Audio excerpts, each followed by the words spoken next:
Your mom was one of the pioneers in Chicago when it came to sports broadcasting and happened to be a woman. And I think for people like your mom, I think you see the world changing. We're far more respectful and aware that it can't be a boys' game anymore.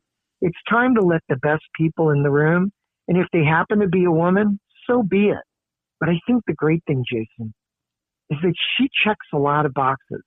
She's an Asian woman who didn't play in the big leagues.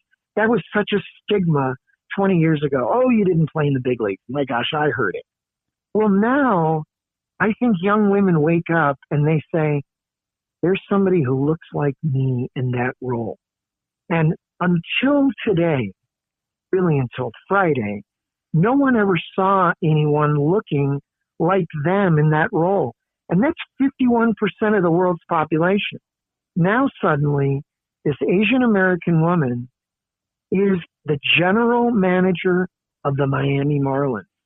I think that alone will give hope to not just young women, but Asian American men who suddenly will say, wait a second, here's somebody who looks like me. I can be that person. And I think for that, our society is better off today.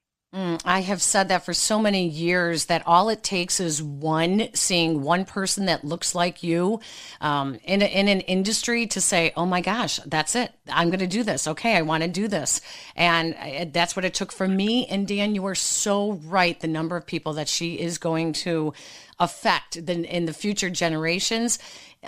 This is personal for a lot of us. And I'm still getting emotional right now because it is that big of a deal. Can she handle it? I mean, that's a lot of pressure on one person's shoulders. And we don't mean to make it a bigger mountain than it is, but truly when they are in the decision-making and the hiring and the firing, that is when we have progress because they make the decisions on who gets some of those jobs. Oh, great point, Peggy. I think, first of all, yes, undeniably qualified, has been qualified for probably about 15 years.